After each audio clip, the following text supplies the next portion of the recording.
On accueille Benjamin Cambouly. Bonjour, vous êtes porte-parole d'Alternative Police CFDT. Merci d'avoir répondu à notre invitation. 2 ans, c'était il y a 2 ans, la mort de Nahel. Et puis les émeutes, évidemment, qui s'en sont suivies à travers le pays, à la lumière de l'onde de choc que ça a provoqué. Benjamin Cambouly, qui va vouloir vous répondre, évidemment, sur cette nouvelle qui est intervenue il n'y a pas si longtemps. On a appris il y a 1 mois, même pas 1 mois, que le policier mis en cause allait devoir faire face à une cour d'assises.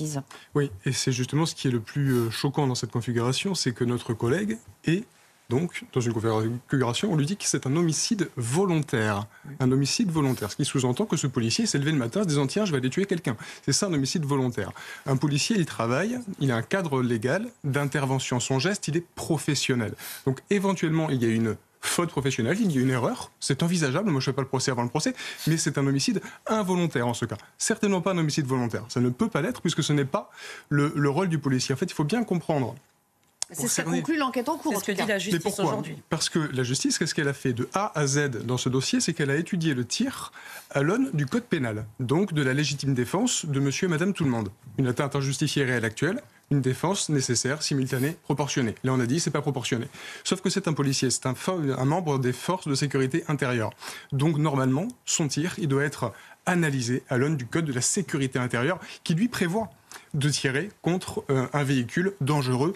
Donc la justice a fait une erreur d'appréciation pour vous. Initialement, le policier, son cadre légal d'emploi de l'arme, c'était uniquement le code pénal, la légitime défense. Et après la tuerie de masse à Nice, on a rajouté, donc on a élargi les conditions légales du tir pour les forces de sécurité intérieure. Ce qui est normal. Mais le policier, lui, il se retrouve donc à devoir juger en 1 seconde, avec un risque pour sa vie, s'il est dans le cadre d'un texte ou d'un autre. Lui, il a 1 seconde pour le faire. Je pense pas qu'il ait eu le temps de le faire. Mais évidemment, enfin, alors que le magistrat, lui, va vous dire, mais non, c'est plutôt tel code plutôt que tel autre, en ayant des mois pour décider, et au passage, en ne risquant aucune sanction en cas d'erreur. Quand nous, les sanctions, elles tombent... Benjamin, vous voulez répondre directement, j'imagine, à madame. Oui, voilà, juste sur mais sur 2 quoi points. Sur l'affaire Nahel ou sur l'éducation des enfants Parce que là, on est parti. Non, mais on a un peu élargi le spectre de la discussion, il faut le dire quand même. Mais on va faire les deux, l'un allant...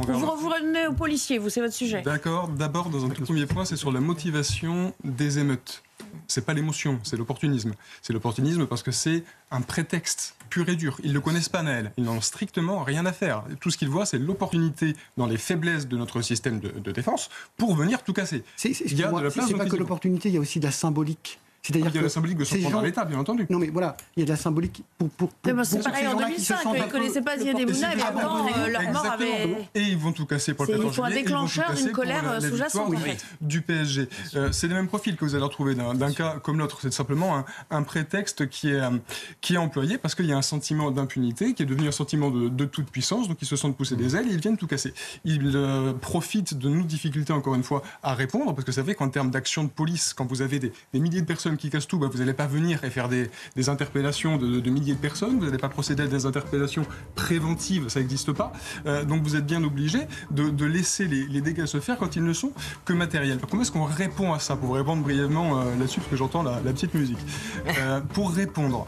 Merci, oui, la musique, vraiment, ça veut dire que vous avez 10 secondes. Oui, on va essayer d'y arriver. C'est jouer sur l'affect du délinquant, c'est-à-dire qu'en effet, le levier social, en responsabilisant les parents et en coupant les aides sociales et les logements sociaux, là, ça va impacter le jeune mineur délinquant qui se sentira coupable d'avoir fait perdre les aides à sa famille. Si j'écoute le ministre de l'Intérieur, il y a une complémentarité entre le monde associatif, les polices municipales et la police nationale. Je pose en même temps la question, mais... C'est ça, parce que ce que je veux vous répondre, c'est que c'est normal que les maires, qui sont responsables de la tranquillité publique, la sécurité publique... Les maires, c'est la tranquillité publique, et l'État, c'est la sécurité publique. Avoir une police qui soit là pour protéger leurs administrés. Maintenant, le problème, c'est qu'on en vient à mettre des polices municipales plus développées parce qu'on ne recrute pas de police nationale, tout simplement. Et là, vous avez 2 risques. C'est le premier, c'est la politisation de la sécurité, parce que le maire, il est... animé d'intentions politiques, comme ne l'est pas la police nationale.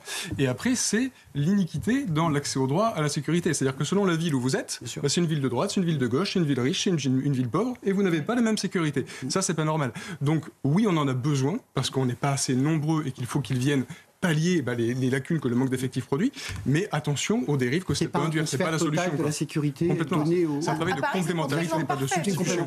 Avoir un peu de bouteille pour devenir juge, oui, non, sur l'idée. Bien entendu, c'est important. 25 ans, on n'est pas armé pour juger d'une situation. Non, moi je considère qu'effectivement il faut une maturité pour pouvoir apprécier ces choses-là. Cela dit, vu le parcours d'études qu'il faut, c'est pas à 20 ans qu'ils sont juges non plus.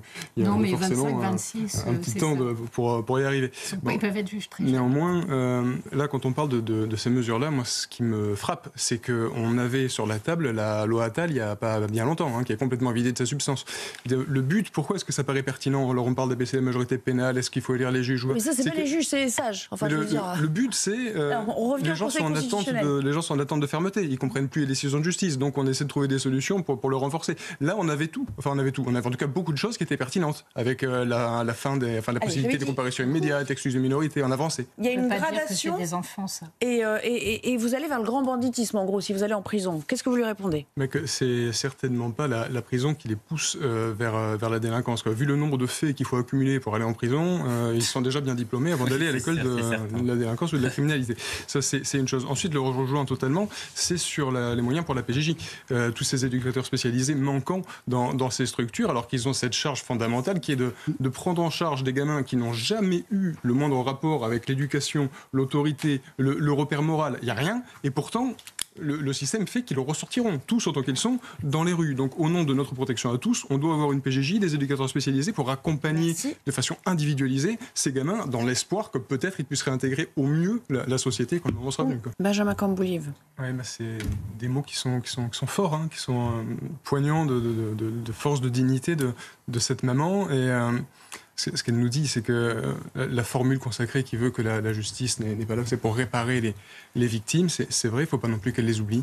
Et à chaque fois qu'on parle de ces phénomènes de violence, de délinquance, on est souvent dans... Oui, mais alors comment ça va se passer? On a parlé tout à l'heure pour l'accompagnement peut-être scolaire, psychologique des auteurs, des auteurs de violence. Mais ces familles, l'accompagnement psychologique, il est où? La maman Donc les victimes sont là dans le procès pénal. Et pour avoir écouté son témoignage en entier hier, ce qu'elle pointe, c'est effectivement le manque de traduction dans notre arsenal législatif pour répondre à la violence qu'a emporté son fils. Et là, on avait cette loi Attal qui, encore une fois, nous permettait certaines avancées. Et alors qu'on a le constat sous les yeux, alors qu'on a certains moyens, eh bien, on ne les applique pas. Et pourtant, ça n'allait pas assez loin. Je veux dire, il en reste des sujets sur la délinquance des mineurs, sur la violence juvénile, avec la césure pénale, avec les ultra courtes peines, on le disait, pour venir casser en fait la spirale de la violence et ne plus attendre que le drame survienne pour enfermer le jeune qui est dangereux.